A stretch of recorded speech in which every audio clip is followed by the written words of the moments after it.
Five Nights at Freddy's Fazbear Frights, Volume 4, Story 1. Step Closer. Written by Scott Cawthon, Elley Cooper, Kelly Parra, and Andrea Wagner. Published by Scholastic Entertainment. Narrated by Barone.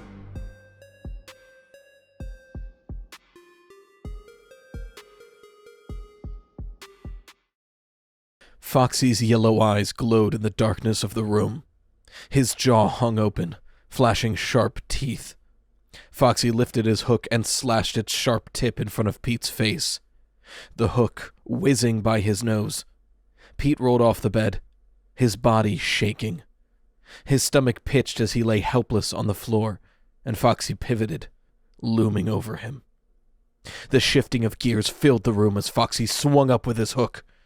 "You can be a pirate, but first you have to lose an eye and an arm." "No," Pete breathed. When Foxy slammed his hook down into Pete's eye, an audible pop sounded. Blood poured from his eye socket as Pete screamed. Freddy Fazbear Pizza was crowded with crazy little kids and their harassed idiot parents. Music bellowed through wall speakers and arcade games pinged and vibrated. The scent of burnt pepperoni wafted through the air, mixed with the scent of cotton candy. Pete was slouched against a wall, ankles crossed and a ball cap turned backward, drinking a cherry-flavored cola while chewing watermelon gum. His little brother and his friends were crowded around an arcade game. Pete didn't want to be there, but his mother had to work, and Chuck had to be with his friends after school again. So that left Pete to play babysitter, for the 100th time. He asked himself, why was it always his job? And was the little snot grateful? Nope. Chuck was always whining about his inhaler, always whining he was hungry, always asking a bunch of questions, always something. Since their dad had left, Pete was saddled with everything Chuck. His mom's words were stuck in his head. "You're the man of the house now, Pete. Take care of your little brother."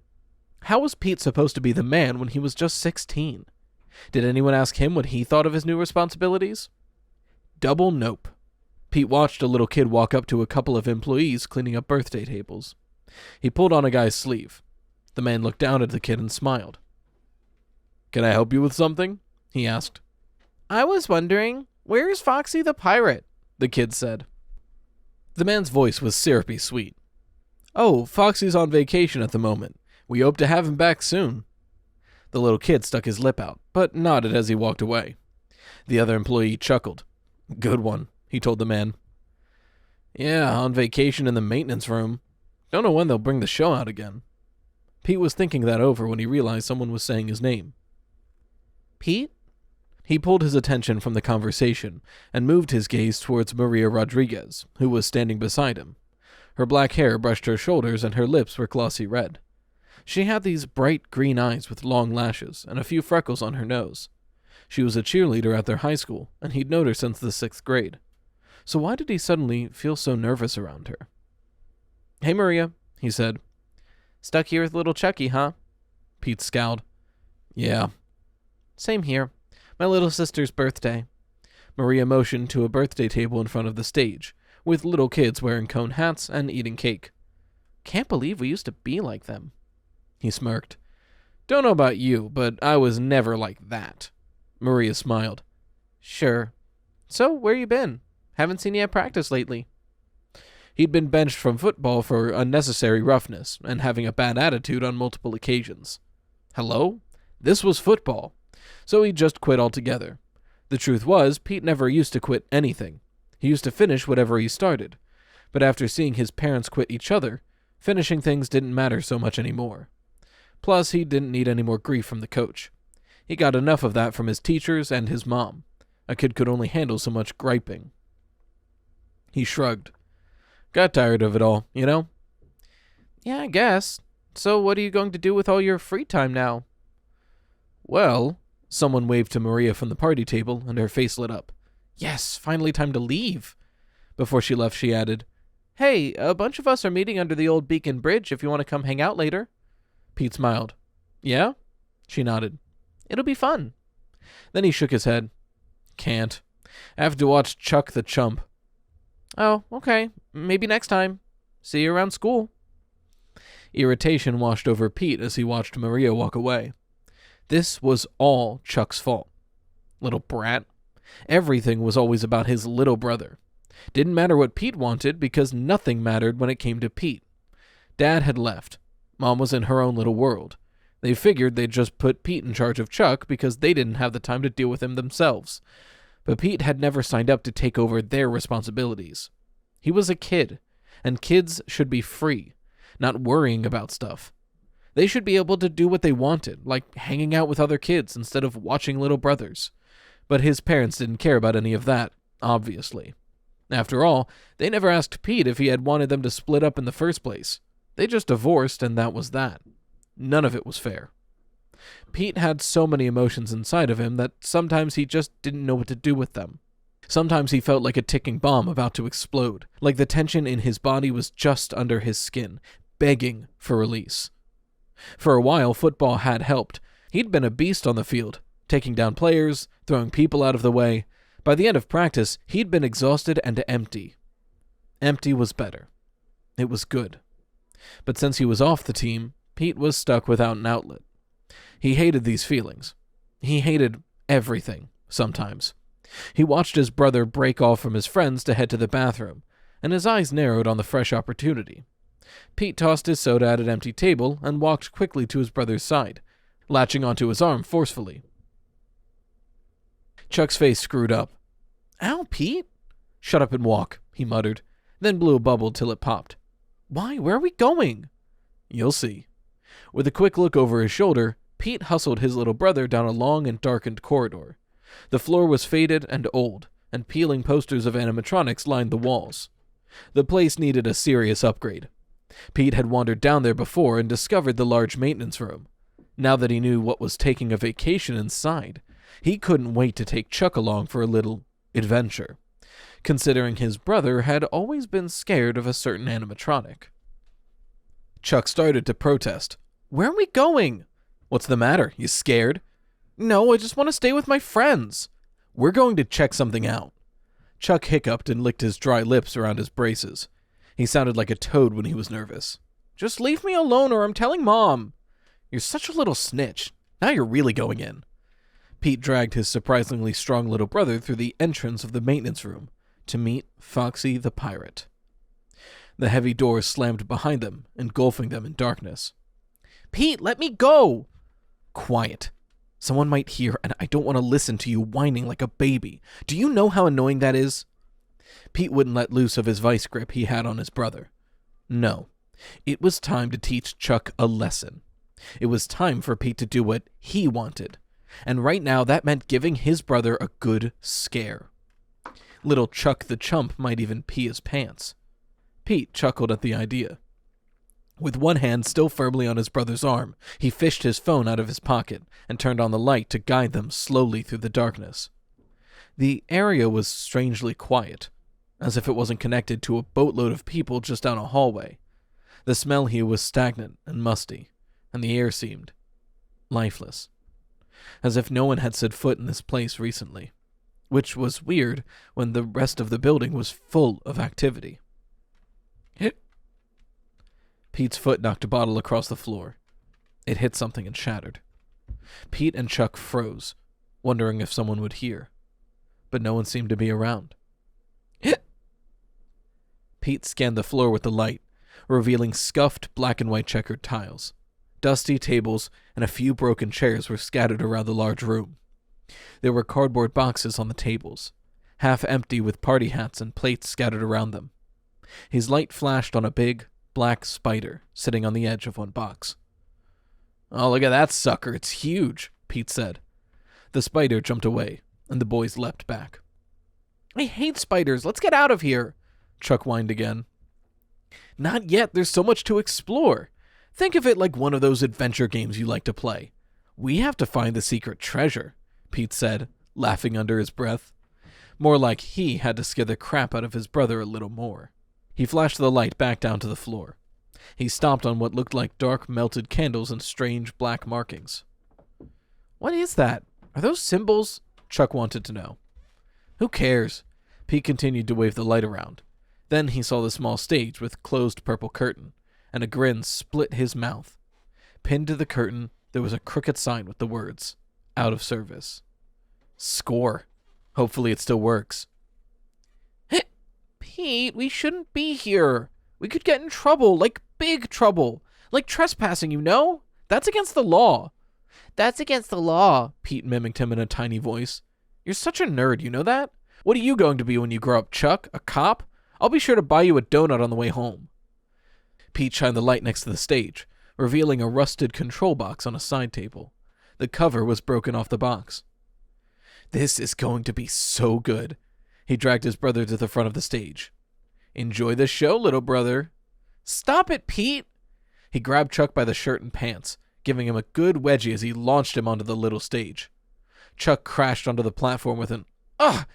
and Pete rushed to the control box. He slammed a palm on the button that said, "Start," again and then again. A low hum sounded, followed by a muffled click and clank. Oh, come on, Pete yelled when nothing happened. Finally, the small curtain began to open. In a quick motion, Chuck rolled to the side. Chuck, you wimp! Pete rushed to the stage, grabbing Chuck by his sneakers to keep him there. In the quick moves only fear can bring on, Chuck managed to evade his brother. He climbed to his feet, jumped off the platform, and ran. That was the fastest Pete had ever seen his brother run. If he hadn't been running from Pete, he might even be impressed. Pete moved to get him back, then came to a halt in front of the stage, as his shirt caught on something. Dang, he muttered. He tugged on his shirt, but it was caught on a stupid nail. Choppy music sounded through the air as the curtains opened fully. Pete stood frozen in front of a fractured Foxy animatronic that was glaring down at him. The yellow eyes glowed under red brows, and an eye patch flipped up over his right eye. A jaw with sharp, pointy teeth hung loosely as the big fox began to sing a disjointed song about becoming a pirate.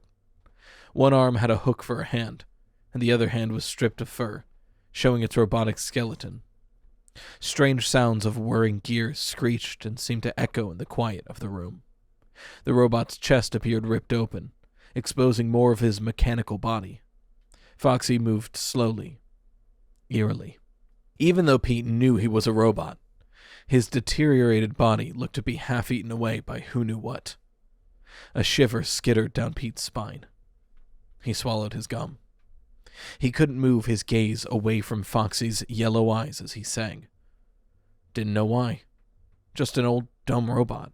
You can be a pirate, but first you have to lose an eye and an arm. Yarg! But first you have to lose an eye and an arm. Yarg! But first you have to lose an eye and an arm. Yarg! But first you have to lose an eye and an arm. Yarg!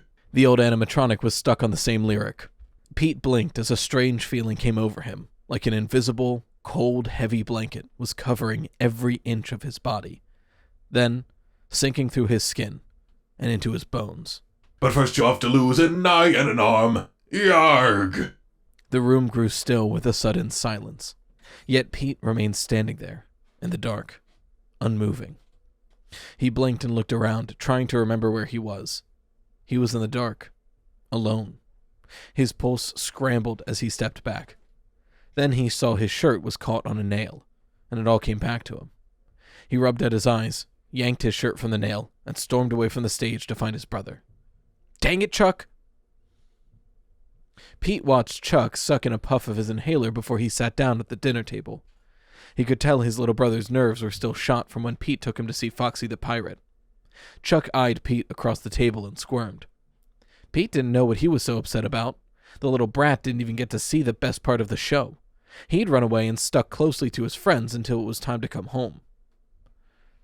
How was Freddy Fazbear's Pizza, boys? Their mom asked as she set plates of ham and potatoes in front of them.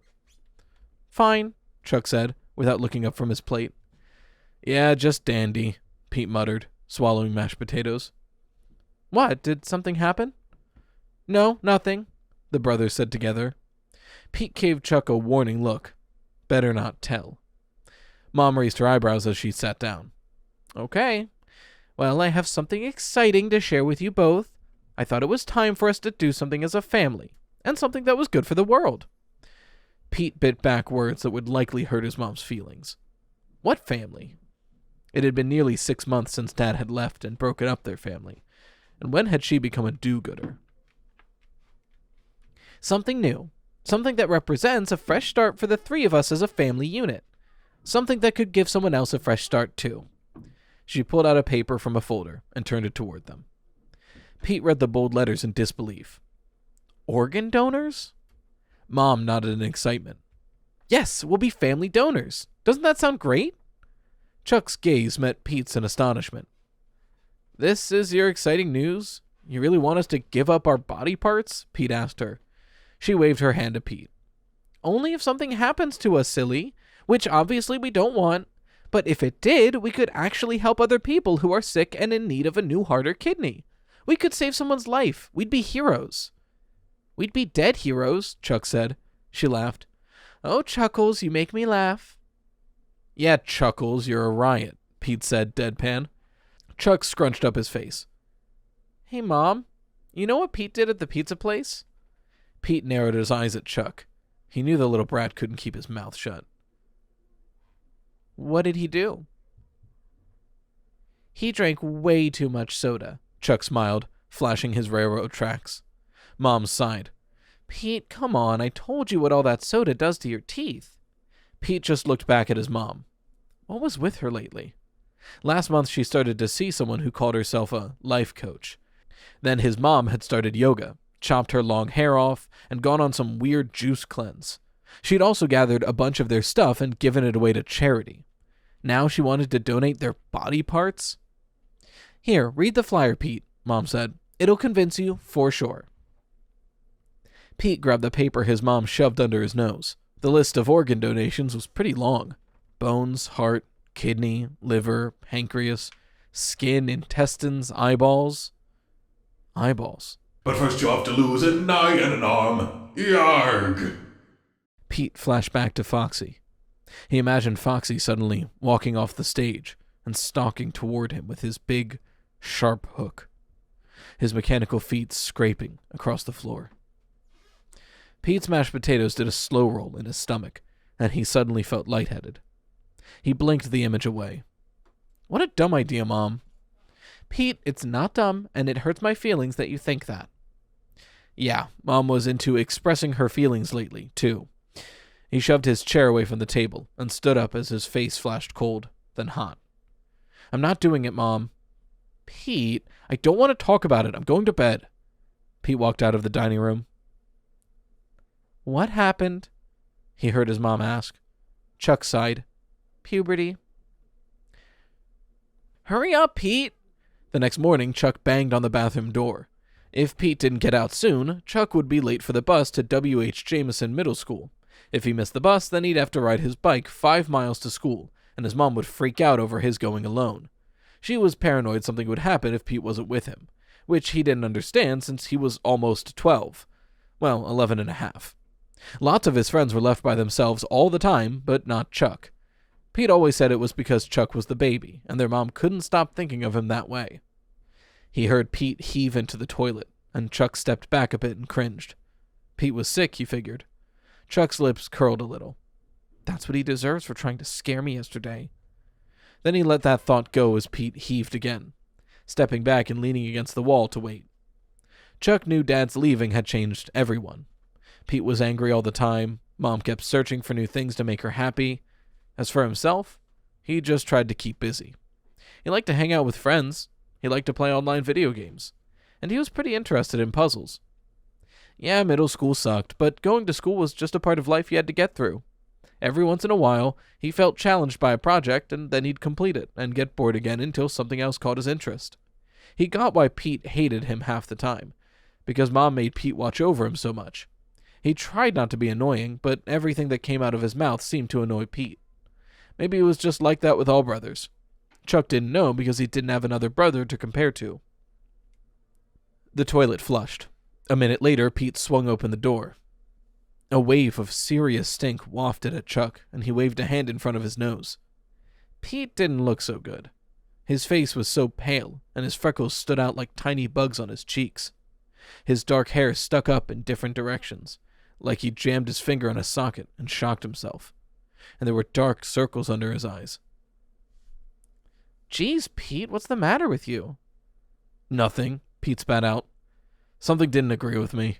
Probably something from that stupid Freddy Fazbear's pizza." Chuck didn't think so. "Do you want me to call Mom?" Pete shoved him aside. "No, I'm not a baby like you, Chuck the chump." Chuck felt his shoulders stiffen. He hated that stupid nickname. "Whatever," he mumbled. He slammed and locked the bathroom door behind him. Pete chugged an energy drink with triple caffeine while running to his bio class, but he still felt drained and exhausted. He'd had some pretty crazy dreams last night. He couldn't remember much, only that there had been all this blood. It was everywhere, pouring all over him, down his face and over his chest and arms. When he'd jerked awake, his blankets were tangled around his body. He'd fallen to the floor trying to unwind the blankets just so he could rush to the bathroom to blow chunks. He shivered just thinking about it, but he rolled his shoulders and shoved that not-so-fun memory away. He probably should have stayed home, but calling his mom at work would have freaked her out, and she'd be asking him a million questions. He decided just to get through the day somehow. He lopped into his classroom 5 minutes after the bell. "Mr. Dinglewood, you are late," droned Mr. Watson in a bored voice. "Note." Pete snatched off his hat and shook his head in a negative. He took an empty stool at the workstation in the far back, next to a kid in a black leather jacket and purple hair. Pete zipped his hat into his pack and set it on the floor, then wiped some sweat off his forehead. He shifted awkwardly on the stool. Why couldn't he seem to keep still? "As I was saying, class, we will be dissecting a frog today," said Mr. Watson. "You have all been quizzed on the safety rules for the tools and procedure. You will work as a team with your partner to fill out the lab sheet. I expect you all to be mature young people. I know that will be hard for some of you, but there is no funny business here or you will fail. You do not want to fail. You have 30 minutes starting now." When they both turned toward the dead frog sprawled out in front of them, Leather Jacket Guy leaned forward. "Dude, what's the matter with you?"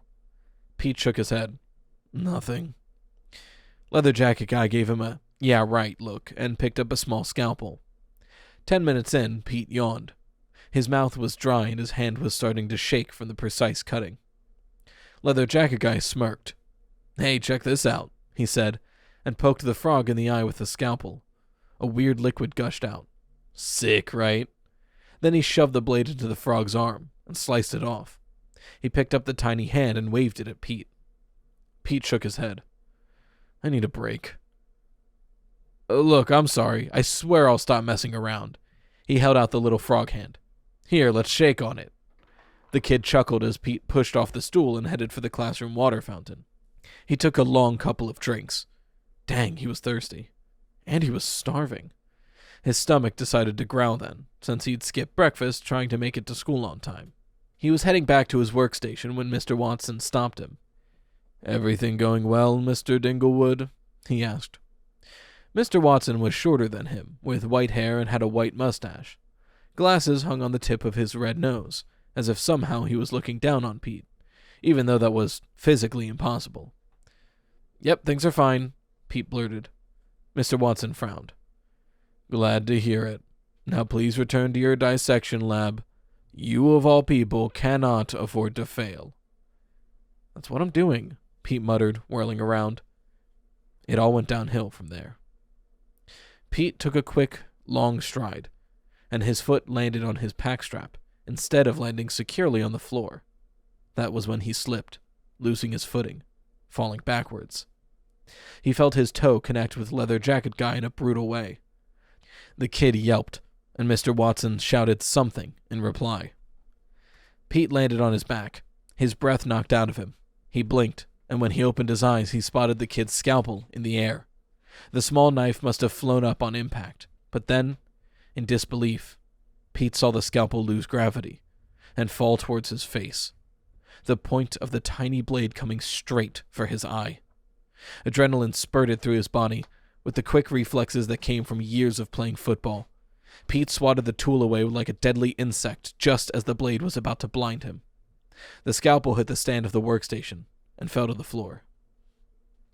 "Holy," Leather Jacket Guy hissed. "Dear Lord, Peter, are you all right?" said Mr. Watson, hovering over him like a frightened parent. "Don't move, I'll call the nurse. Class, stay seated. Nobody move. Emergency procedure, please, out of the way." The class ignored Mr. Watson and crowded around Pete as his chest rose up and down with heavy breaths. He didn't think he'd hit his head, but he felt dizzy and kind of out of it, not to mention mortified. Someone whispered, "Way to go, Dingleberry." A couple of kids giggled. "Yeah, what a loser. Now we know why he was kicked off the football team." Pete slowly sat up as his face flushed red. Dang. There was no doubt he should have stayed home. Somehow, Pete managed to get through the rest of the school day. The nurse had checked him out and given him an ice pack and sent him on his way. It was a relief when the final bell rang and he walked quickly around slow-moving kids, through the doors, and down the school's front steps. When he checked his phone, he saw he had a new text from his mother. He rubbed a hand over his face. What now? Couldn't he get through one day without her asking him to do something? Yeah, he loved his mom, but now that she didn't have his dad to help her, Pete was always on call. She better not ask him to take Chuck out again. He wouldn't do it. He'd say, "Nope, sorry, I'm sick." He clicked on the text. "Hi, Pete. After school, could you swing by the butcher and pick up my order of pork chops?" He responded flatly, "Fine." She responded, "Thank you," heart emoji. Pete popped a wad of watermelon gum in his mouth and set off walking to the butcher shop, which was a couple of blocks out of his way. He wanted to get his license, and that was the plan 6 months ago, before the divorce. But now everyone seemed to have forgotten. He finally arrived at Barney's butcher shop during a lull. No cars were parked in front, which was perfect, because he could get the order and get out fast. Pete pushed through the glass door, and no one was even behind the counter. Sale prices were posted on the glass, and some old rock music was playing from the back. He walked to the display case of raw meats, scanning left, then right. "Hello?" he called out. "Yo, I got an order to pick up." There wasn't a bell to ring, so he stood around for another minute, waiting for someone to help him. When no one came, he'd about had it. He knocked on the glass counter a couple of times. "Hello?" Finally, he took matters into his own hands, walking behind the tall display case. "Hey, anyone here or what?" On the other side of the case was a long butcher table with watery, red liquid on it. The overpowering scent of meat and blood made his guts swish around. The gum in his mouth turned sour. He put a hand to his stomach as if to ease it. "I will not blow chunks. I will not blow chunks," he thought. He looked around to distract himself, but all he saw were pictures of butchered animals. When he craned his head in another direction, he was surrounded by rows of lethal-looking knives and cleavers hanging above his head. A new wave of dizziness washed over him. He set his hand out for balance on the butcher table, felt the watery liquid on his fingertips, and broke out in a cold sweat. Wham! A huge meat cleaver slammed down into the wood, barely missing his wrist. Pete shot backward, protecting his hand against his chest, knocking into the display case with his pack. He gazed at the meat cleaver embedded in the wood. The handle vibrated in the air as if the force had been incredibly strong. His gaze whipped up towards the hanging tools. One empty hook was swaying slowly. The meat cleaver had fallen from the hook. Fallen? He didn't think something could fall so forcefully on its own. But what else could have happened? "Hey, what are you doing back here?" A stocky, older man wearing a bloody apron waddled into the area, wiping his hands with a towel. "Employees only. Can't you read the signs?" Pete pointed to the cleaver stuck in the butcher table. Nah, you can't be playing with my knives. You're trying to get me in trouble, kid. Health department will have my license. Spit it out. What's the matter? I didn't touch anything. It just fell." The old man narrowed his eyes. "No way these knives fall from those hooks, kid. If that were the case, I'd be missing a lot more fingers than the ones I already cut off." The old man raised his left hand to show a missing pinky and a ring finger with its top lopped off. The skin looked smooth on the two oddly shaped finger stumps. When Pete started to shake, the man laughed. "Scared? Never seen someone with missing fingers before? Well, keep your fingers and hands away from sharp objects, kid, and you should be just fine." "Maybe." He cracked up again. Pete swallowed hard. "Just here to pick up an order for Dinglewood. The butcher waved a hand toward the back room. Yeah, I got that in the fridge. Chops, right? I'll be right with you. Pete whipped open the front door to his house and slammed it as soon as he'd stormed through. He tossed his pack on the floor and strode to the kitchen, where he opened the fridge, threw the chops in, and grabbed a soda. He shut the door with his hip and chugged the whole can. The cola soothed his throat, and the sweetness calmed him a little. What a freaky day. He took off his cap and ran his hand over his head. He just needed to eat, rest, and forget about everything else. No more crazy dreams or weird kids with scalpels, and definitely no more butcher shops. His mom was going to have to pick up the meat herself from now on. He glanced out the kitchen window when he heard the backyard gate creak open. Chuck pushed his bike in and leaned it on the side of the house before coming through the side door. Pete felt his irritation bubble up. Are you crazy? He asked Chuck. If Mom finds out you biked to school, someone hogged the bathroom this morning and I was late for the bus, and I didn't pick you up, I'm busted. I won't tell. Yeah, right, you always snitch. Chuck rolled his eyes. I didn't tell her about you forcing me into the maintenance room, did I? Not yet, but I saw how you wanted to tell her last night at dinner. You thought you were real funny. Chuck held up his hands in exasperation. Well, I didn't. That has to count for something. Pete shrugged. Still, you can't be trusted. Fine, I should just tell her to get you busted. How about that? See, you are a snitch. Shut up, you are. You shut up, you little twerp. Chuck gave him. Whatever, jerkwad, he muttered. He grabbed a loaf of bread from the bread box, then the peanut butter from the pantry, and the jelly from the fridge. He pulled a butter knife from the drawer and started to make himself a sandwich. When he saw Pete eyeing his sandwich, he lifted his eyebrows. What, you want one? Pete hesitated. Dunno. Well, make your own. Pete held a hand to his stomach, debating if he could handle it. You still sick or something? Chuck wanted to know. He shrugged. Just an off day. Why? What happened? Pete snapped.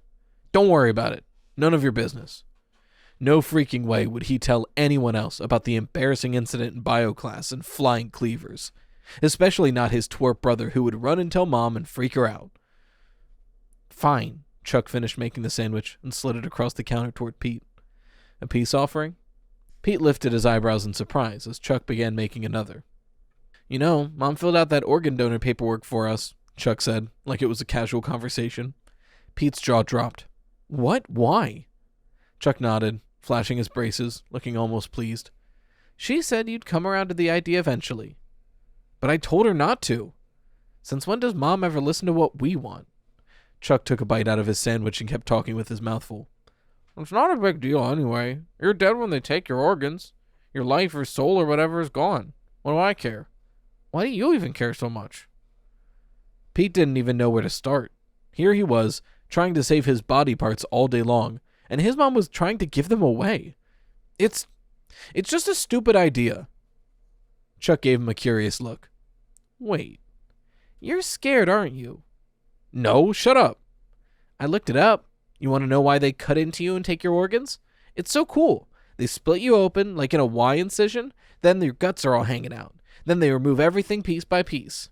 He made a face with his eyes rolled back and tongue hanging out. Your intestines are super long, right? So they just pull them out like a long rope of link sausage.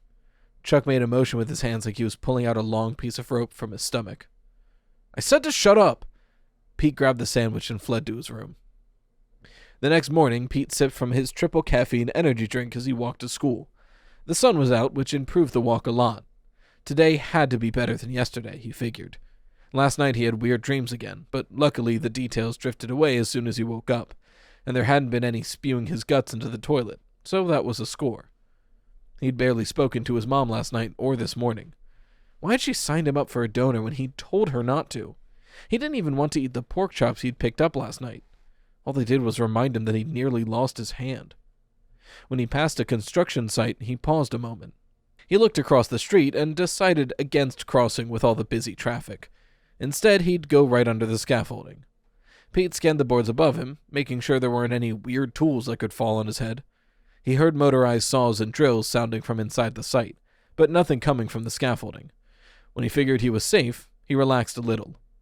Just in case, he walked cautiously under the boards, with quick glances above him. One thing he'd learned recently was that he couldn't be too careful. As he neared the end of the scaffolding, he took a breath of relief. Piece of cake. From inside the site, he heard a funny buzz, and then a harsh clank. The hairs on Pete's arms stood up. "What the hell? Watch out!" someone shouted. Pete spotted something moving fast in his peripheral vision. His head turned in time to see a circular buzzsaw flying in his direction, reminding him of a flying frisbee with sharp teeth. His jaw went slack. His adrenaline spiked.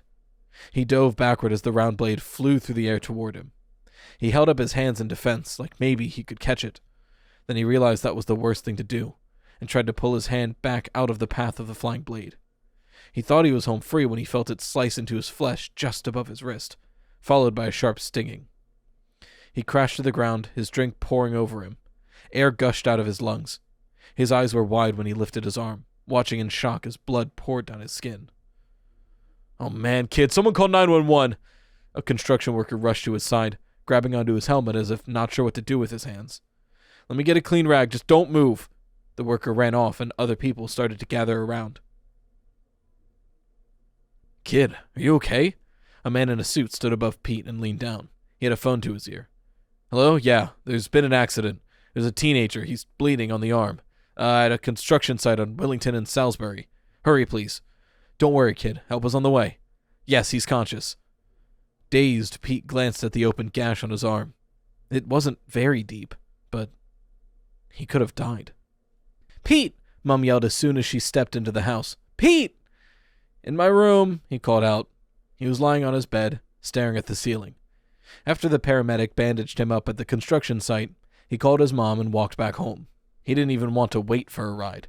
He wanted to get as far away from the construction site as possible. Now his energy was spent. He'd noticed his back was sore, so he'd gone to the bathroom and lifted his shirt in front of the mirror. As if his sliced arm wasn't bad enough, he also had a bunch of fresh scratches on his back from falling on the sidewalk. Yesterday he'd had a couple of close calls, but this latest accident was more dangerous. This time there was actual blood.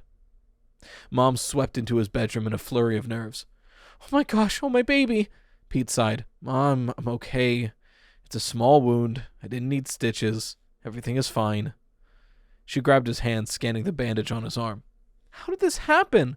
She felt his cheek, ran a hand over his head, gave him a kiss on his forehead. Pete looked at his arm and answered honestly. "Don't know, really." Her eyes went wide. "What do you mean you don't know? Were you not paying attention? Was the construction worker being negligent? Do we need to call a lawyer? Maybe we should go to the hospital." "No, okay, Mom. Just relax. Jeez." Well, it was kind of nice to have all of her attention for once. Her anxiety put him on edge. "No, I am not relaxing. You could have really gotten hurt." She straightened and crossed her arms with a determined look on her face. "That's it. You are not walking to school anymore. You can ride a bus or get a ride. Maybe I can change my schedule. I'll drive you and your brother to school. I think I can make it work." She placed her hands on her hips as if she was suddenly Wonder Woman, and there was nothing that could stop her. "I will make it work." "Mom, stop. It was just a freak accident," which he'd been having a lot of lately. There was a knock at the front door before it swung open. Pete shot up in his bed, startled. "Who the hell is that?" "Pete, your language." "Hello? Anybody home?" bellowed a familiar voice. Pete stared at his mom accusingly. "You called Dad?" She said, "Of course I called your father. Over here, Bill, in Pete's room." Quickly, she started to pick up dirty clothes that were thrown on the floor. "I have to call him when there's an emergency. Gosh, Pete, this room is a mess." Like that was anything new. Dad filled the doorway, wearing cargo pants and a t-shirt with his pocket vest and a floppy canvas hat. There was a forced smile buried under his scruffy beard. "There's my boy." "You were fishing?" Mom asked him, surprised. "No, not yet. I took the rest of the day off, making it an early weekend. I'm here to take my firstborn with me to the lake. How you doing there, Pete? Let me see that arm." His dad stepped toward the bed, kicking water bottles as he went. His jaw hardened, but he didn't say anything about the mess. Pete raised his arm for his dad's inspection, unsure what to make of this visit. He hadn't seen his dad in a couple of months, only talked to him on the phone a few times. Suddenly, he was home. Like, really home. He hadn't been inside the house in nearly 6 months. It used to be so normal to have Mom and Dad home together. and now it felt super awkward. Dad made a humph sound. Doesn't look too bad. You'll be good as new before you know it. Yeah, well, I don't think I'm up to fishing today, Dad. In fact, he knew he wasn't up to it. He was sore and wanted to lay down and go to sleep. Pete gave his mom a pleading look. Help me. She hesitated. He's tired, Bill. Maybe another time. It's been a crazy morning. Dad waved a hand. Nonsense, he's fine. Fishing calms the nerves and relaxes the mind. Come on now, get ready to go, Pete. I got sandwiches already packed. It's going to be a great time, you'll see. The sun was brutal even through a haze of clouds. Pete leaned back in a folding chair next to his dad on an old pier. A cooler sat between them and an old tackle box was spread open at his dad's feet. Pete's arm was sore, so he didn't do much casting of the fishing line. Instead, he took in the scene. A handful of small boats were in the lake with people, mostly old people, fishing in them. Every few minutes, the water rippled in the stiff breeze and brought with it the scent of decaying fish and plants. Pete couldn't remember his dad catching any fish at the local lake. He wondered if anyone caught anything here. Ever. It seemed weird, fishing alone with his dad. It had probably been a couple years since they'd been to the lake, and Chuck was usually tagging along, filling the silence with a bunch of questions for Dad. Chuck always had to know things. Why something worked, or how it worked, or where things were made. Pete wasn't sure if Chuck really wanted the answers or the attention, but either way, he was used to it. Chuck liked to ask questions, and Pete didn't care to talk much. So, Pete, I want to know how you're doing, Dad said. Pete lifted his hat, scratched his head, and slipped his cap back on. I'm fine, Dad. Your mother says you stopped playing football and haven't been getting along much with your brother. His dad didn't use an accusing tone, but Pete could feel his disapproval, just like he had with his messy room. His dad always acted like it was Pete's fault when things went the wrong way. Outside events, like, say, parental actions, didn't come into the equation. It must be cool to be an adult and be right all the time, Pete thought. Pete shrugged, even though his dad wasn't looking at him. I'm done with football. It's not for me anymore. The breeze blew, and someone's fishing line flew past Pete's face. He flinched and looked at the guy floating in the boat a couple of yards away, paying no attention to where he was casting his line. His dad said, All right, that's your choice, about football. But you're Chuck's big brother, and there's no choice in that. Pete didn't exactly need to be reminded, but his dad went on. And as a big brother, you have some responsibility. I was a big brother to your Aunt Lucy. Still am when she needs me. She's got a husband now, so she doesn't depend on me much anymore. At the topic of husband, he seemed to get a little uncomfortable. Pete ground his teeth together. Too bad he forgot his gum. Lectures were always boring and a waste of airspace, but at least gum would have been a distraction. He stared out across the lake, hoping something might break up this uncomfortable moment. But anyway, sometimes responsibility can be a lot for a kid, his dad said, clearing his throat. You know, with school, grades, and girls making you feel funny. His dad gave him a side glance. Got any questions about girls? Pete's cheeks burned, and he shook his head adamantly in a negative. Okay, well, my point is, if you need to talk to someone, I'm here for you, son. His dad turned to him fully, then staring like he was waiting for Pete to say something. Pete frowned. Okay. His dad ran a hand down his beard. Or if it's easier to talk to a stranger, I can find you a counselor. What? No, I don't need a counselor. Well, with your wrist, his eyes went to Pete's bandage. What about it? It was an accident. His dad's gaze became more intense. Was it really, Pete? Pete jerked back. You think I did this to myself? I've heard divorce can affect families in different ways. I didn't hurt myself, Dad. Jeez. Pete scrubbed a hand down his face in frustration. A fishing line zipped by his face again, and he jerked to the left to avoid it. If only the old guys would watch what they were doing. There's no judgment, son. If you did, just want you to remember that I'm always here for you and your brother. Pete laughed suddenly and harshly. You keep saying that. I've barely seen you since the divorce. You're not here for me or Chuck. You and Mom expect me to take your place with him. Pete thought he would feel better after getting the truth out, but he just felt bad. There was a funny feeling in his chest, like someone putting a hand there and pushing hard. Dad's shoulders slumped. That's not true, Pete. I live across town and you know I work odd hours.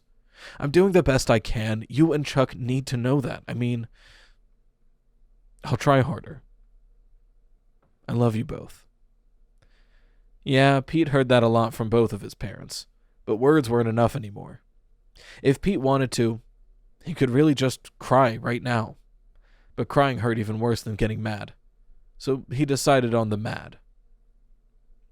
This, Pete lifted his bandaged arm to his dad's face, was a freak accident.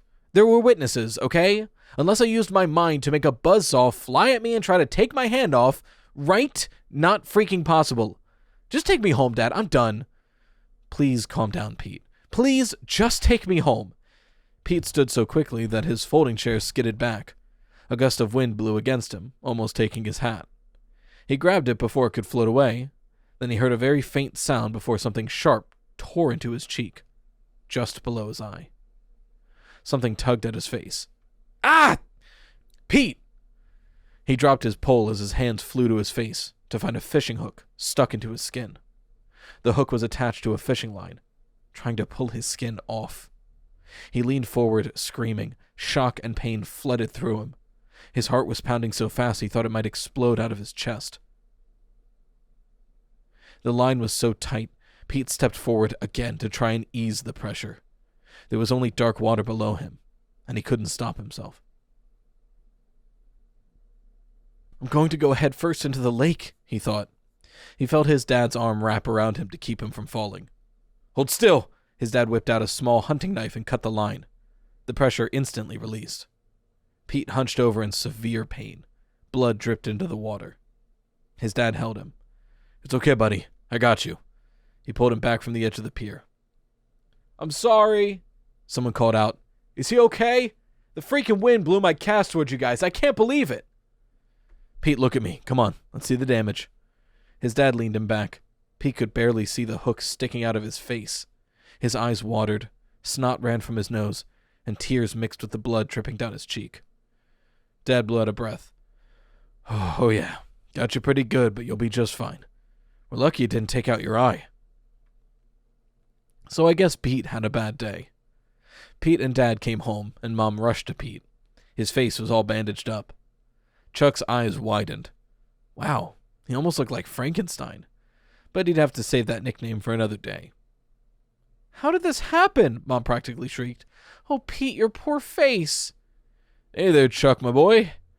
Hi, Dad, said Chuck, and gave a little wave. He remembered when he was little, and he used to climb his dad's legs till he picked him up. Chuck wondered when he stopped doing that. Dad threw his hands in the air. Now, Audrey, let's stay calm. It was a freak accident. A hook caught him in the cheek. It wasn't too bad, so I was able to patch him up myself. Her eyes widened. Another freak accident on the same day? How is that even possible? Dad ran a hand down his beard. Not sure. I think he needs to stay in bed, get some rest. I'm sure these accidents will pass. Yes, resting was what he was supposed to be doing, Mom snapped. It was your bright idea to take him to the lake so he could get hooked like a fish. Why weren't you looking out for him? Dad whipped off his canvas hat, revealing his bald head. Audrey, that's not fair. He was sitting right next to me. It was a windy day, a freak thing. Pete collapsed on the couch. He looked dazed as he watched Mom and Dad go back and forth, talking about him. Chuck wasn't used to seeing his brother look so vulnerable. He was bigger than him, mouthy, and always annoying. Now sitting on the couch, he seemed small and almost frail. Chuck went and sat next to Pete, staring at his brother's face. You look like Frankenstein. Bad, Pete. Does it hurt? What do you think? He muttered. Chuck nodded as if he understood. Pretty bad day, huh? So what do you think is going on with you? Did you walk under a ladder, break a mirror, cross a black cat? Pete frowned. What are you talking about? He asked. What did you do to earn a streak of bad luck? Pete just shook his head. It's not bad luck, and I'm not accident-prone, he insisted. I don't know what it is. Chuck lipped his dry lips and leaned closer to his brother. It's something weird though, right? First you were sick and Mom filled me in about the weird accident with the construction site, and now this fishing thing. Chuck had been thinking about the weird stuff that had piled up in his brother's life. It had all the makings of a really good puzzle. This all started when you tried to scare me at Freddy Fazbear's Pizza, he pointed out. Pete tried to scowl, but he winced as the gesture hurt his face. What?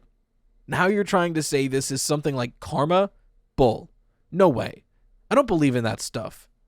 Chuck shrugged. You can't deny it's weird. Pete was silent a moment, then said quietly, it wasn't just those things. Chuck raised his eyebrows, intrigued. What do you mean? Pete shook his head. Can't talk about it now. I'll tell you later. He nodded towards his parents as if they didn't want them to hear.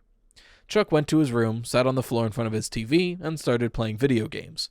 He didn't really think Pete would tell him anything more, but a couple of hours later, Pete walked into his room and sat on his bed.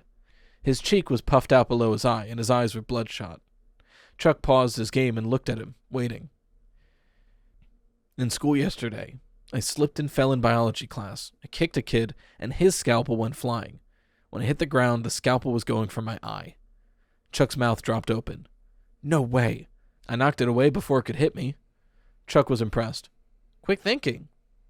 Pete looked pleased for a second. Yeah, when you got the skills, what else? Pete shrugged. I went to pick up the chops at the butcher for Mom, and there wasn't anybody behind the counter. So I walked back trying to find someone, and out of nowhere a cleaver falls from a hook and slams onto the butcher's block by my hand. Holy cow, that's close. Yeah, crazy close. I mean, if I believed in weird stuff, I'd think something was up, but I don't believe in anything like curses. Pete frowned. Get real, Chuck. Chuck sighed. Why do you have to be such a stubborn brother? What else can explain this? 4 times? It's got to be something. Come on, Pete. Whatever it was, I'm done with it. Pete cleared his throat. Just in case it's because of, dragging you to see Foxy. He stuck his hand toward Chuck. Chuck's eyes widened as he looked at it. Pete lifted his eyebrows. Well, shake. Might as well, Chuck thought. Hesitantly, he took his brother's hands and shook it. Pete took his hand back and even apologized. I'm sorry about trying to scare you. It was dumb. Let's call a truce between us, okay? Chuck smiled. Okay, truce. Thanks, Pete. Pete stood up unsteadily. I'm going back to bed. Later. Later, Chuck murmured as his brother walked out the room. Then he started thinking, rummaging through his desk for a notebook to write in. His brother may want to brush off all his ideas, but there had to be an explanation. There had to be. What game are you playing? Pete asked Chuck from his bedroom doorway. He'd spent most of Saturday in bed and now felt the need to get up and walk around the house. Lying in his bed gave him too much thinking time. He kept replaying each freak accident over in his head, and it wasn't cool. Just an indie adventure game. Want to check it out? Pete shrugged and sat cross-legged with his brother on the floor. Chuck's room was a lot different than Pete's. First of all, Chuck actually used his hamper instead of dropping his clothes all over the floor. His bed was made. His desk was clear of extra paper. He had a bookshelf with books on aliens and conspiracy theories. A couple of gamer posters were pinned neatly on the wall. Chuck explained the game. You see, I'm the mage, and I have to look for all the hidden ingredients to make a potion to stop an evil wizard. He has my village under a spell, and I need to help break the curse with the potion and release the village before it's too late. What happens if you're too late? Then I lose them forever. They remain under the control of the evil wizard, and that is not happening. Pete smirked. You like to be the hero, don't you? It's the only way to win. Want to play with me? Sure. Chuck's eyes lit up as he grabbed the other controller. You could be my apprentice. Why am I the apprentice? Why can't I be the mage and you be the sidekick? Chuck shook his head. You have a lot to learn. Pete turned to their mom, who was leaning in the doorway. She was smiling. Hey, Mom, Pete said. You guys need anything? How about some popcorn? Could use some popcorn, thanks. And a juice box for me, Chuck said. Pete played the game for a couple of hours and then went back to bed. He had to admit it was nice to get along with his little brother again. After shaking hands and calling a truce, it was almost like it used to be when they were little, when they didn't have a care in the world. Before the resentments, the name-calling, the divorce. He had to admit he missed those days. Before Pete knew it, Sunday night rolled around, and he started getting ready to go back to school. To his relief, the swelling in his face had gone down. He'd removed the bandage from his arm, exposing a fresh scab on the wound right above his wrist. Made him think of his dad accusing him of hurting himself. Sure, thoughts of escaping his parents crossed his mind sometimes, but not the way his dad was thinking. Pete had spent most of the day binge-watching TV. He hadn't dared to leave the house, afraid he'd have another freak accident. Not that his mom would have let him leave anyway. She'd kept a close eye on him all weekend. Really stepped up for him. Maybe he'd cut her some slack when she started piling on a bunch of stuff for him to do again. If all of these freak accidents had been some weird karma thing, he'd apologized to Chuck, hadn't he? So that meant he should be free and clear of whatever it was. But he still had a feeling that lingered in his gut like a sickness. He worried that everything might not be over. That it might never be. Then there was a knock on the door. "Come in," he called out, and Chuck stuck his head in. Normally he'd yell at him to get the heck out of his room, but things were different with the truce. Picking on his little brother didn't seem as much fun anymore. Not that he'd tell him that. "Yeah?" Pete said. His brother stepped in with a notebook in one hand and closed the door behind him. He fished his inhaler out of his shorts pocket, took a puff, then slipped it back in. "How you doing?" he asked Pete. "Okay, I guess." "You ready to go back to school tomorrow?" "Yeah, right." Chuck flashed his braces, then ran a hand through his hair. "Just checking." "What's with the notebook?" "Something I've been working on this weekend since you told me about the accidents." Chuck walked over to Pete, flipped open his notebook, and showed him some sort of handwritten chart. There were 5 boxes arranged in a circle, with arrows pointing between them. On the top of the chart was a box labeled Foxy the Pirate. The following boxes read Bio Class, Butcher Shop, Construction Site, and Lake. The final arrow pointed back to Foxy the Pirate. "What's this mean?" Pete wanted to know. "It means I think the point of origin where all this started was in the maintenance room with Foxy." "Yeah, we already talked about that." "From there, each freak accident led to the next, and now in order for this to all be over, you have to go back and fix whatever you did at the first place." "I did. I apologize for the stupid prank, okay? Everything should be good now. You forgive me, right?" "Yeah, we're brothers. Of course I forgive you," Chuck said. "But in all the games I play, you have to face the ultimate bad guy, the villain, just like with the game we played last night. The mage had to fight the evil wizard in the end in order to set the village free with the potion." Pete forced a laugh as his stomach curdled in dread. "Bad guy? Who? Foxy the animatronic?" "Maybe, but what exactly happened after I ran out that day?" Pete looked back at his TV, glimpsing at an action movie. "Nothing. Foxy sang a song and then I left. No big deal." You can be a pirate, but first you have to lose an eye and an arm. Pete's pulse picked up as he heard the words in his head. "What was the song, Pete?" He shook his head. "Just a stupid song about being a pirate. What were the words exactly? Who cares what the words were?" "I do. Please, Pete, it's important." "Fine. Something about how if you want to be a pirate, you have to lose an eye and an arm. See? Stupid." Chuck licked his dry lips. Then he grabbed a pencil from Pete's cluttered desk and started writing. "What are you doing?" "Hold on a sec." After a minute, he shoved the notebook into Pete's hands. Chuck had written additional notes under the boxes. Foxy the Pirate. Pirate Song, lose eye, lose arm. Bio Class, nearly lost eye.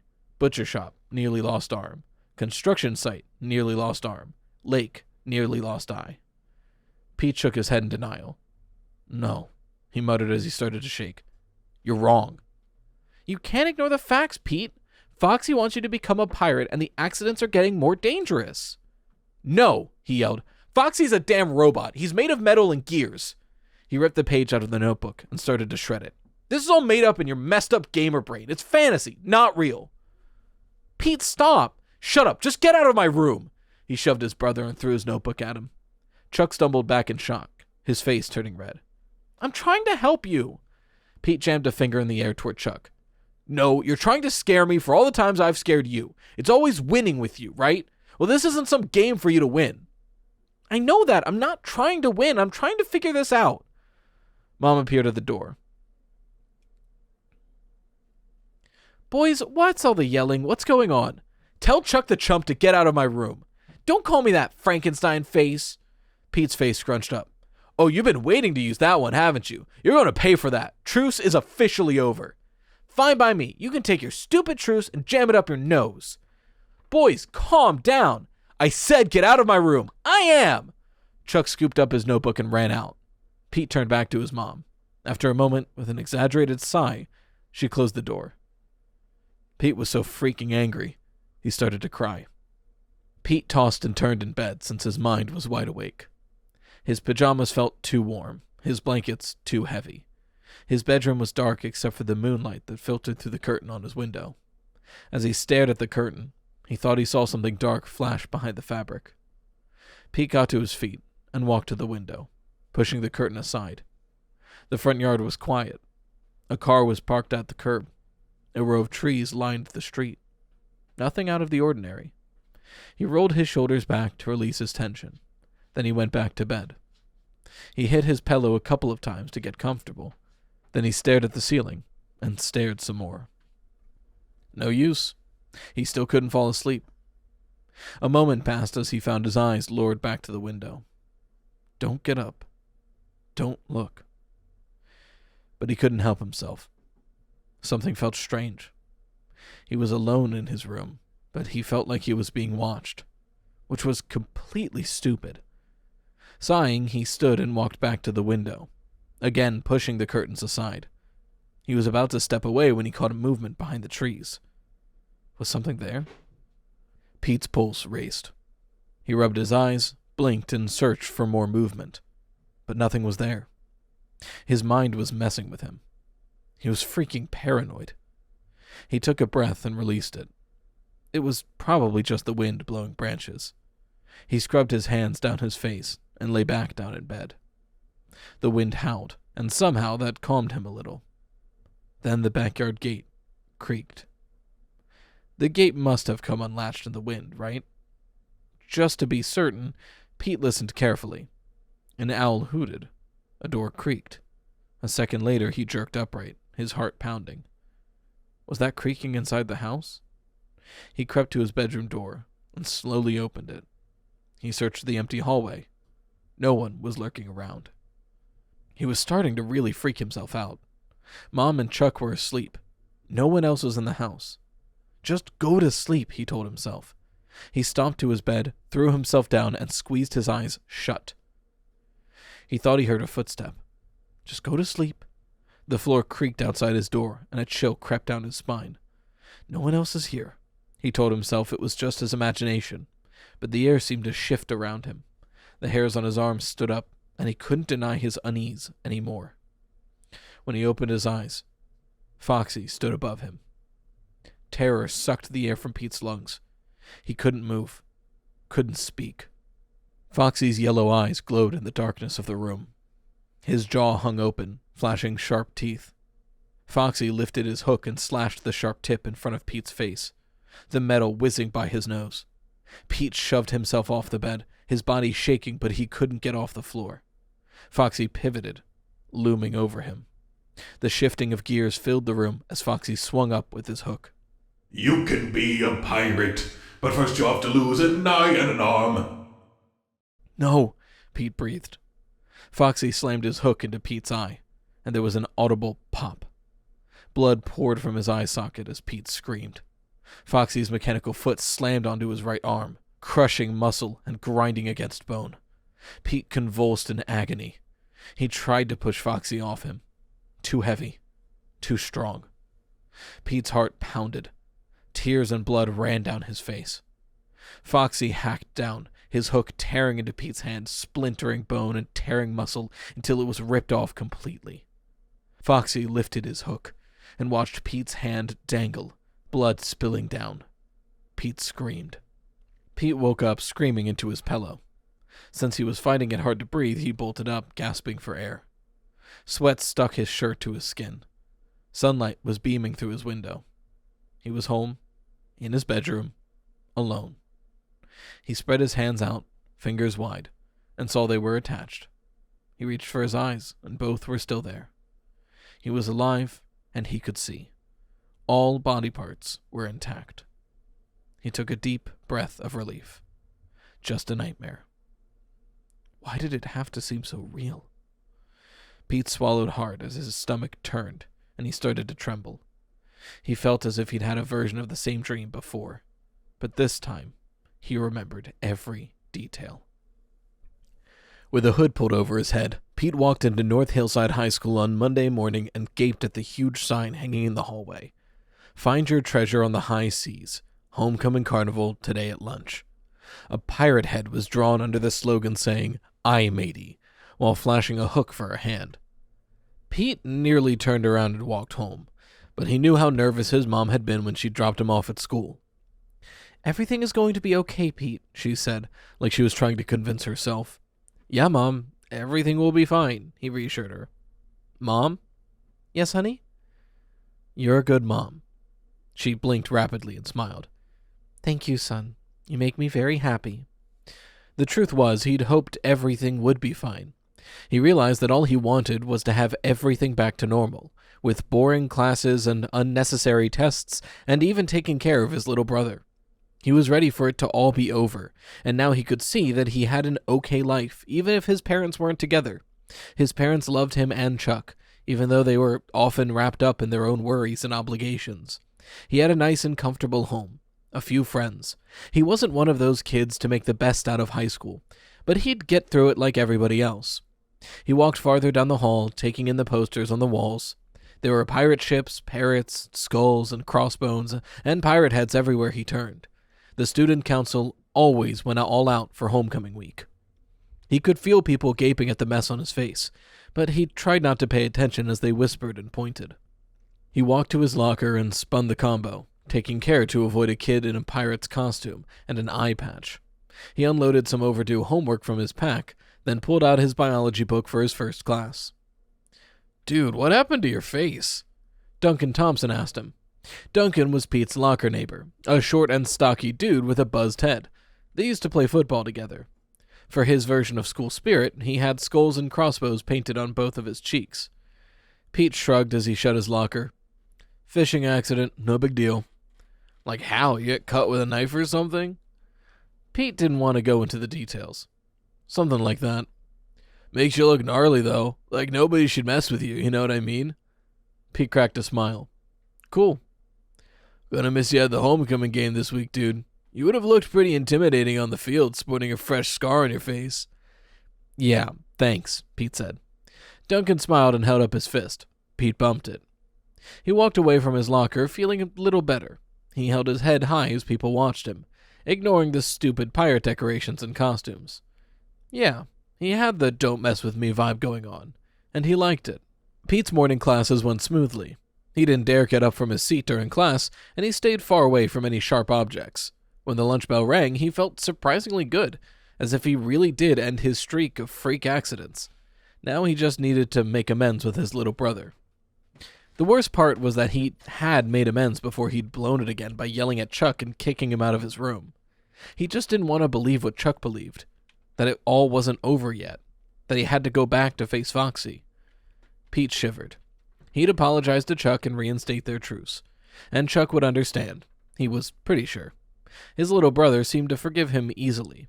Pete was really ready to start fresh, as his mom would say sometimes. It would be like a new beginning. He never really understood what she meant by that until now. The sun was out as he stepped out onto the school courtyard where the carnival was happening. Food booths and games were set up and spread about.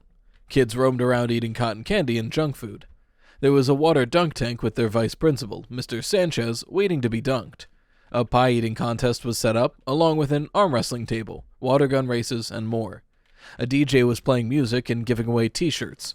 Pete pulled off his hood and walked around hoping to find something good to eat. Not long after he started browsing, he ran into Maria. She was working in a booth. "Oh, hi, Pete," she said. She was wearing a red scarf around her head and big round earrings. "Whoa, what happened to you?" She pointed to her own cheek. "Hey, Maria," Pete shrugged. "It was a dumb fishing accident." "Ouch, that sucks. Seems like you haven't been around that much." Pete's eyebrows raised. She'd noticed? Yeah, some stuff going on. Everything's cool, though." She nodded as if she understood.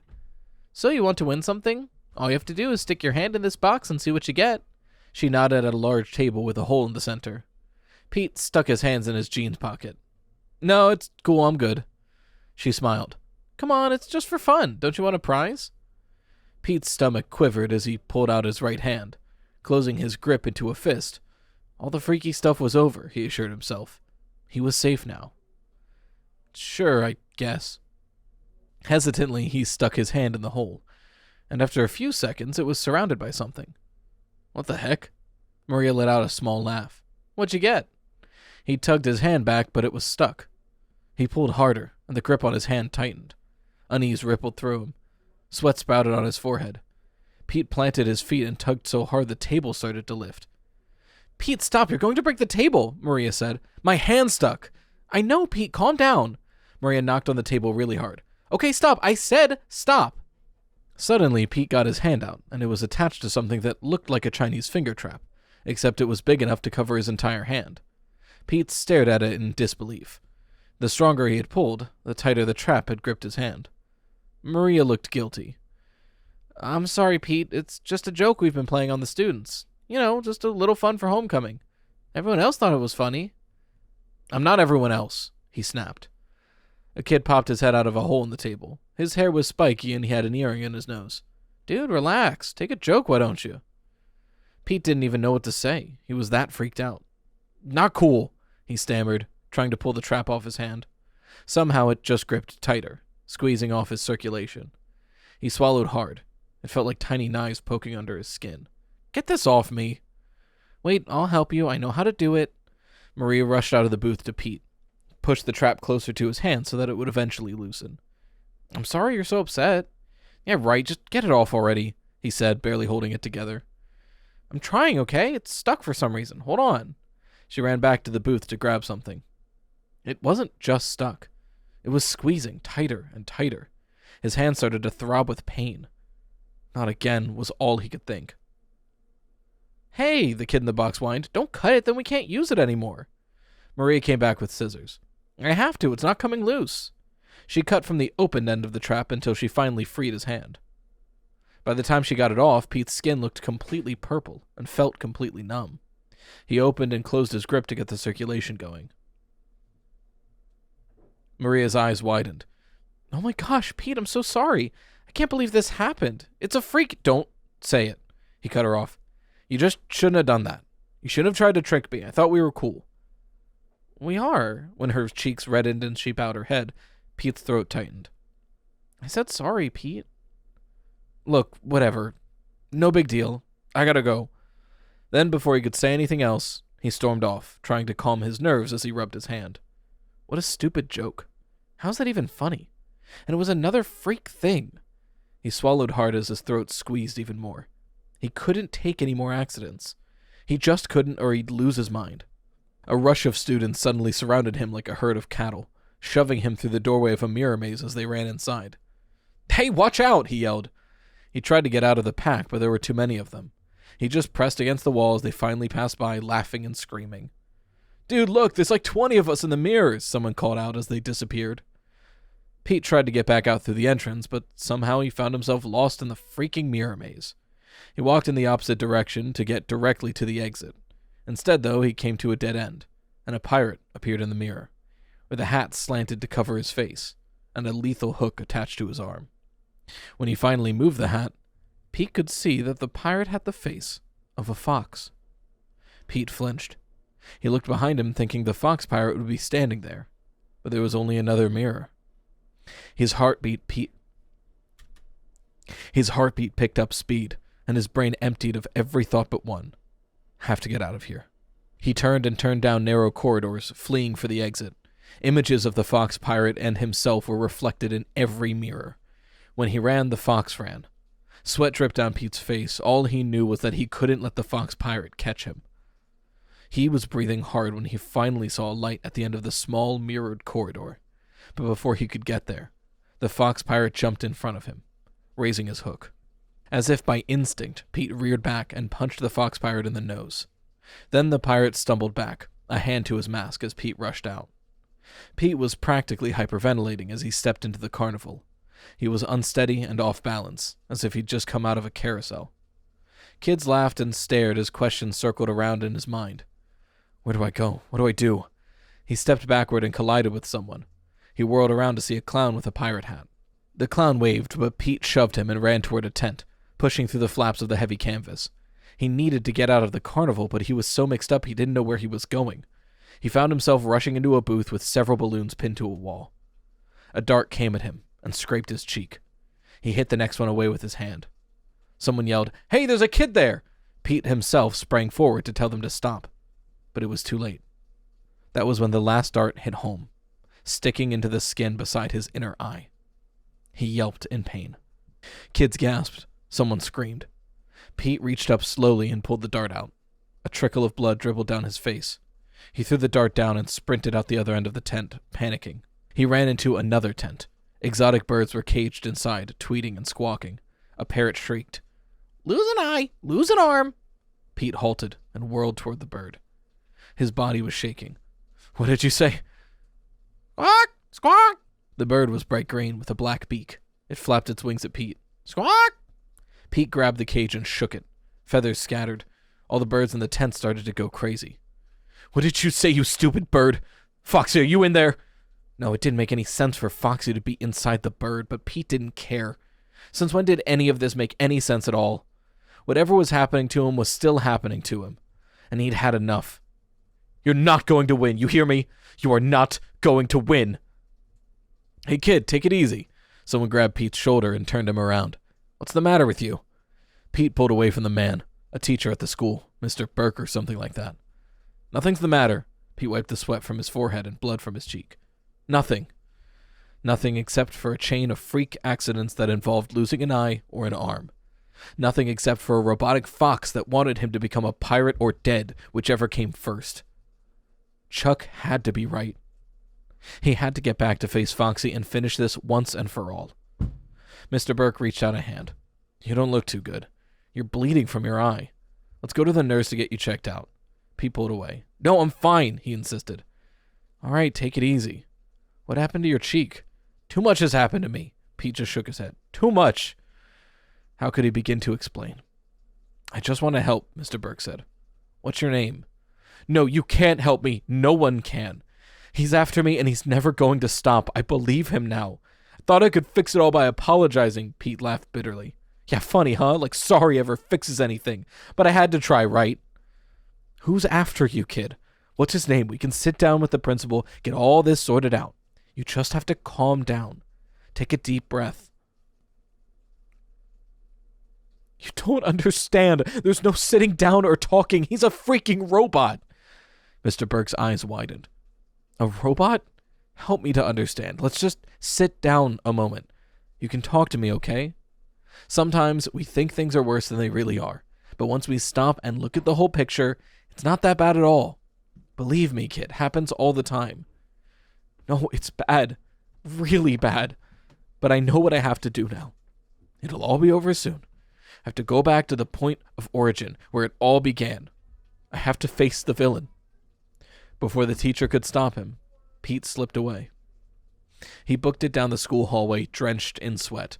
A hall monitor yelled for him, but Pete ignored what he was saying. Had to get out. Had to end this. When he shoved open doors, looking back over his shoulder, the hall monitor was talking into his radio. Pete missed a step and fell, stumbling down the school's front steps. His knees and palms were scraped, and his body felt bruised, but he pushed himself to his feet and kept running. As he raced across the school's lawn, he dug out his phone and clicked on Chuck's number. It went straight to voicemail because Chuck was still in class. "Chuck," Pete heaved into his phone, short of breath. "You were right. It's been Foxy all along. I have to go back to face him. Freaky stuff is still happening, but no way is Foxy going to win, Chuck. No freaking way. I'm sorry I didn't believe you, little bro. Meet me there as soon as you can. We can finish this together." In a blind panic, Pete rushed off the sidewalk and into the street. He sensed something speeding toward him, and he turned. That's when a truck smashed into him with extreme force. His body went flying, his limbs twisting, and one moment felt like forever. Then he crashed, his body slamming hard on the ground. He felt a crack, then a shatter. The force scalded his skin against the road as he rolled and rolled, leaving a path of blood behind him. Pain was everywhere. Then everything went dark. "Chuck, you were right. It's been Foxy all along. I have to go back to face him. Freaky stuff is still happening, but no way is Foxy going to win, Chuck. No freaking way. I'm sorry I didn't believe you, little bro. Meet me there as soon as you can. We can finish this together. Chuck clicked off his phone, looked over his shoulder, and nimbly hopped his middle school's fence. Then he ran. He had to get to Freddy Fazbear's Pizza. He had to help Pete. He pumped his arms hard and fast to get out of sight of the school. When he felt safely out of view, he pulled out his inhaler, took 2 puffs, and walked a little till he caught his breath. He still had a few miles to go.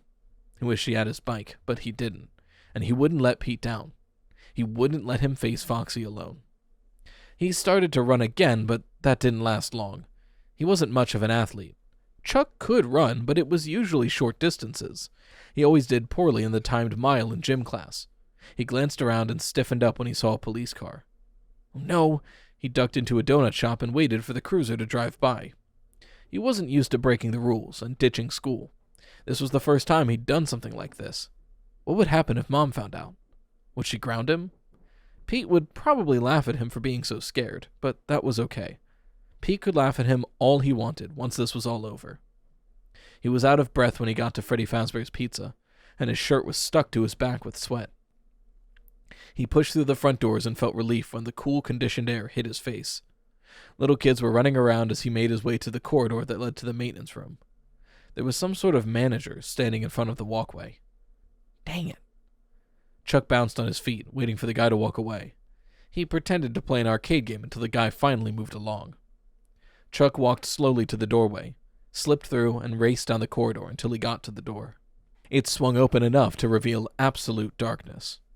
Chuck swallowed hard as he stepped inside, and the door slammed behind him. Fear nearly swallowed him whole, but he grabbed his phone from his pocket to turn on a light.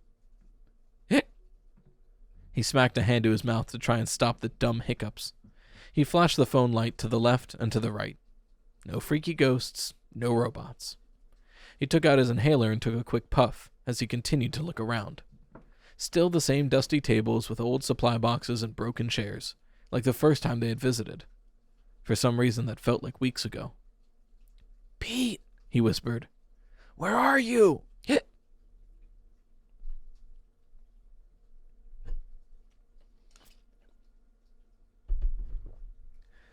When there was no answer, he wondered if Pete was trying to scare him again.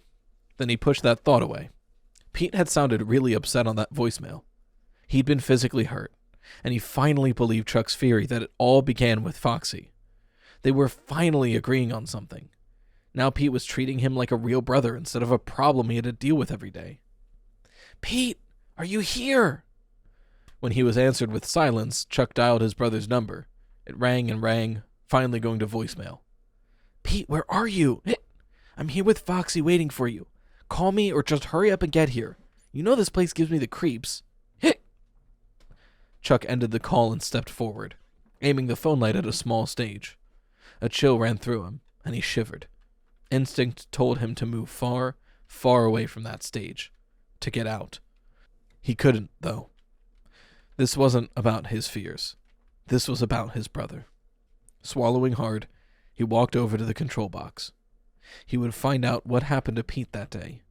He really needed to know if Foxy was somehow haunting his brother. His hand was hovering over the start button when his phone rang, and he jumped in the air. He quickly answered. "Pete?" "No, son. It's Dad." "Where are you?" "I went to school to get you, but you weren't there." Chuck was suddenly scared he would get in trouble for ditching.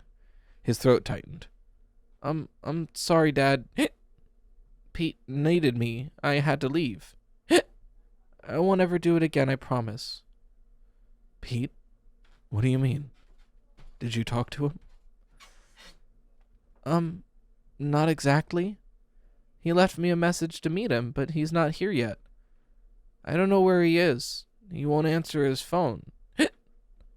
"Oh, son." His voice broke.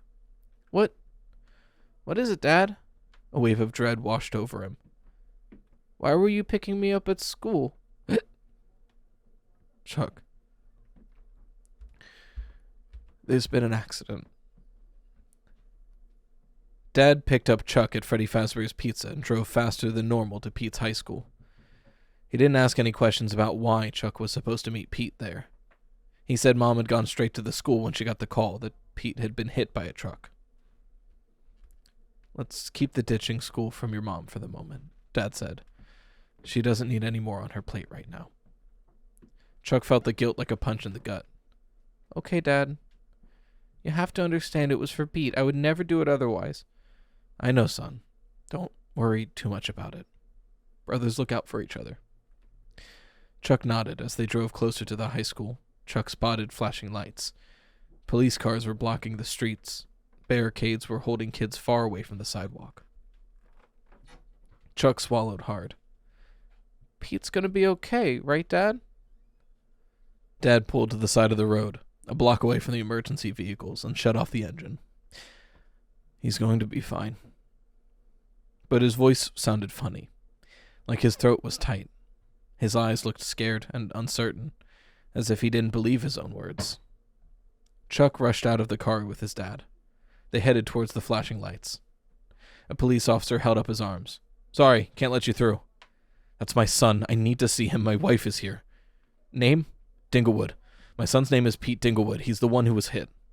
The policeman nodded and let them in. They passed more emergency workers than Chuck could count, and a truck that was pulled to the side with a huge dent in the front of the bumper. Chuck gasped and hoped that dent didn't come from hitting Pete. There was a man sitting on the curb, talking to a police officer. He had his hat in his hands, and he was crying.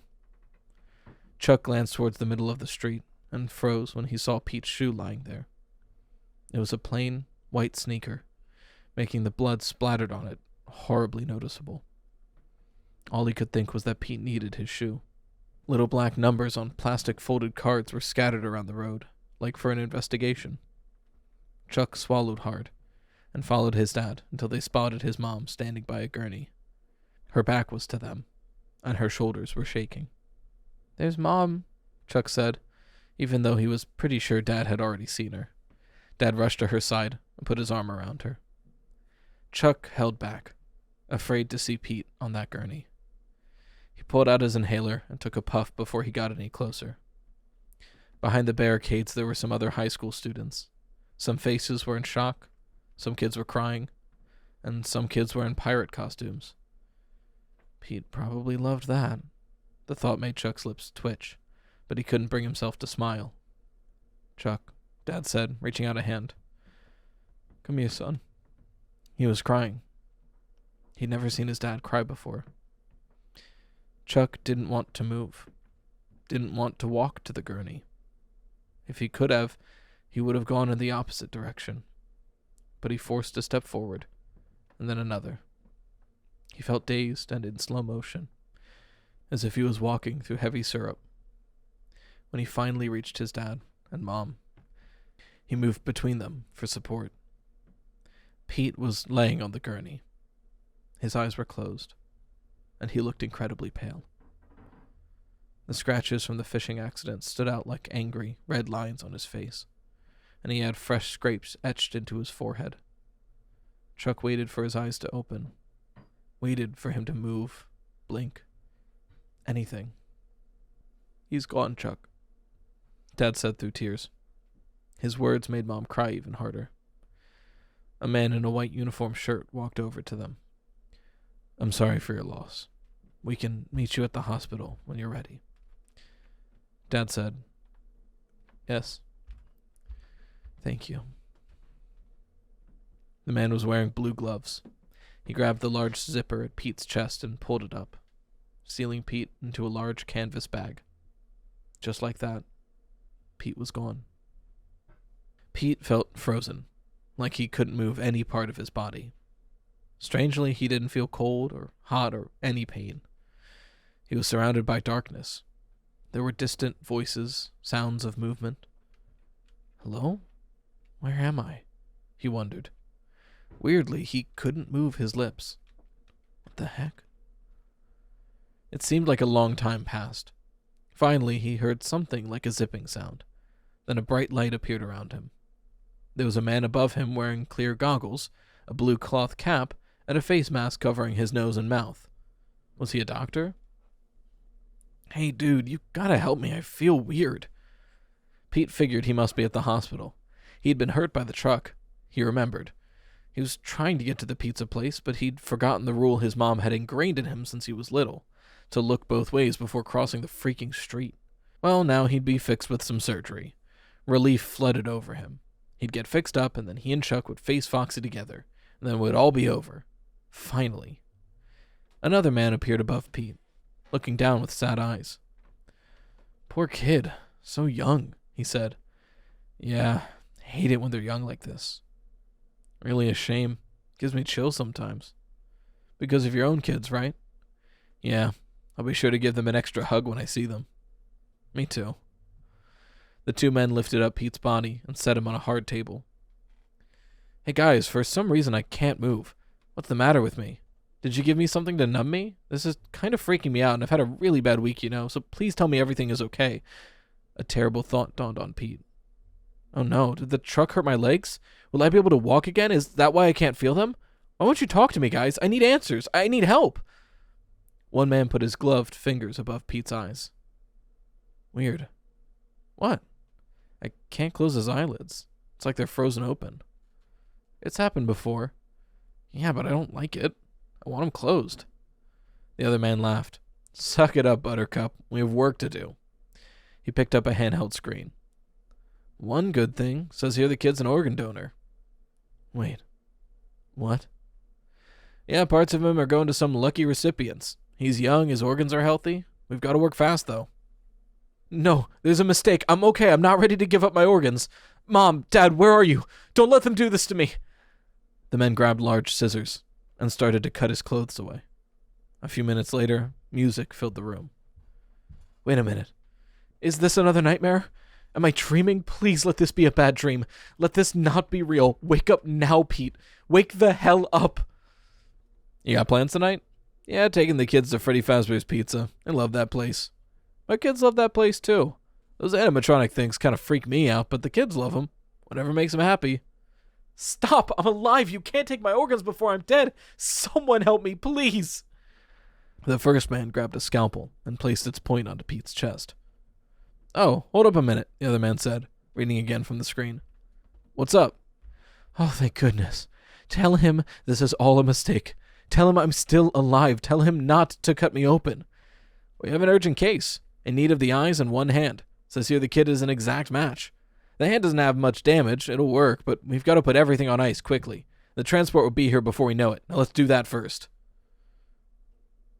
No! The man with the scalpel looked down at Pete. Good job, kid. You're going to help a lot of people. He retrieved small forceps with his other hand.